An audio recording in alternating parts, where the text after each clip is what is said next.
This is Linda Lehrhaupt, and I'd like to welcome you to the Mindfulness-Based Teacher Project. Podcast number 2. Thank you for not making it easy. I'd like to talk about something which is difficult not only for beginning teachers, but also teachers who've been teaching for a long time. What often happens for a teacher is that there is a fear or nervousness about what's saying what needs to be said. And that happens on various levels. One of it may be that we are afraid of scaring a student away. Another might be that within ourselves, it's difficult to really stand by what we think because we're afraid ourselves of setting a boundary or drawing a line. As I was thinking about this, a story came up for me in my own life in the days when I was teaching Tai Chi, which I wanted to share with you. I'm going to be taking some of it from my book, Tai Chi is a Path of Wisdom. Sarah had signed up for one of my year-long intensives, which consisted of 8 weekends within a 12-month period. During this time, the group would learn the entire Tai Chi form. When Sarah, a piano teacher, returned for the second weekend, it was clear she was in difficulty. She could hardly remember anything from the previous session. In the second weekend, we reviewed elements of the form, but then went on to learn the next section. When Sarah returned for the third weekend of classes, she had only managed to learn some of the moves we had studied in the first weekend. I knew it would be very difficult for her to learn the form in the week-long intensive series. When I suggested that she would be better off in a weekly class, or even by taking private lessons, she rejected my suggestion mildly but firmly. I want to keep trying. I know I'm slower than the others, but I like to think I'm making slow progress. Each time I learn a move, it feels like a gift. I'm okay with things as they are. At the end of the year, when the rest of the group had finished the form, Sarah was about a third of the way through it. In the fall, she continued with her classmates in the second year long, but she attended a weekly class as well. After 2 years, we were able to pop a champagne bottle one night to celebrate Sarah's having finished the form. As we toasted her, the tears flowed down her cheeks. And thanking everyone, she gave a little speech. She said, "I wanted to give up many times. The thing that kept me going, though, was my thoughts about my own piano students. Many of them want to give up when they reach a difficult point, especially when they don't feel they are making progress. I thought about the things I do and say to them to keep them going. This time, though, I said those things to myself. That was a real revelation." And then she turned to me, raised her glass, and said, "Thank you for giving me the chance to learn Tai Chi. And thank you for not making it easy for me." As she said that, I remember even now tears welling in my eyes. And at the same time, I also letting out a sigh of relief. It hadn't been easy for me to work with Sarah. There was a part of me that kept saying, this just is not going to work. And I also felt responsible to the other students. I felt like Well, if I would pay too much attention to her, I would be holding them back and they wouldn't be receiving my full attention. But in fact, it was completely different. I found out later that Sarah had been meeting with one or another member of the class on a regular basis. And in fact, the class had enjoyed the opportunity to help her along and share whatever they knew at that stage. I've thought a lot about Sarah and her comment to me, "Thank you for not making it easy."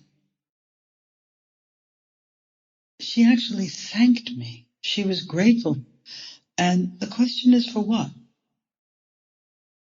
I think as our teachers, we talk a lot about the container that we create in the classroom, and that how, as a teacher, we support, and so that a student has a chance to explore and develop in whatever way seems to be going for them. When we conduct mindful dialogue or inquiry, we talk about how asking a question in a skillful way and just holding the space in the silence before a student might answer is one of the most empowering things we can do. Not giving answers, but simply allowing a question to be raised and allowing whatever happens, whether it's puzzlement or anger or happiness or realization or whatever might happen in that space.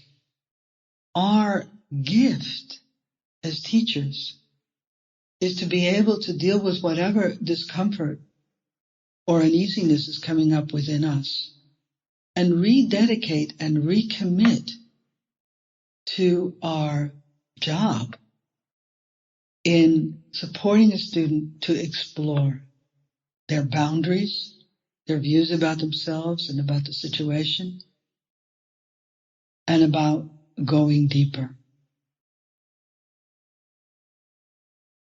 What it also means is that as teachers, we are very careful about giving advice about how students can work with situations.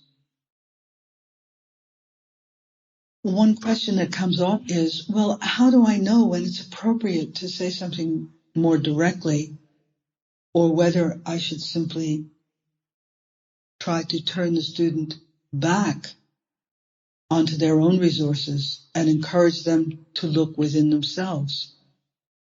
I think one very helpful clue is being in touch with our own state at the moment a difficult question or situation comes up. Are we trying to relieve our own pain?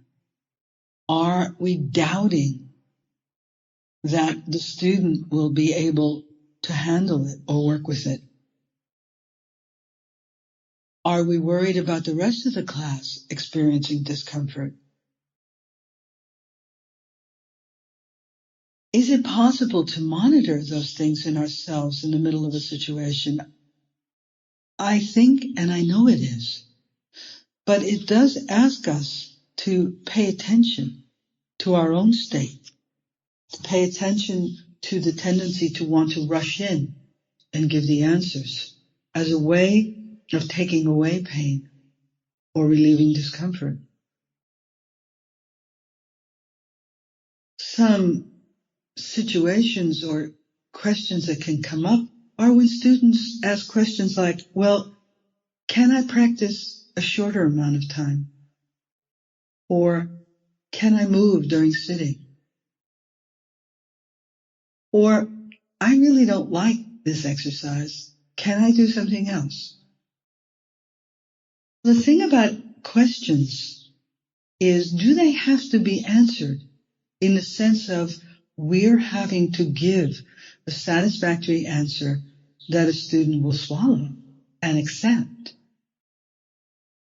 Isn't that sometimes a hidden agenda behind the unwillingness to either not answer or also to say, I can't answer that for you. I recently read a quote which touched me very much about that. And it has to do with the fact that people know really that no one can answer their questions for them.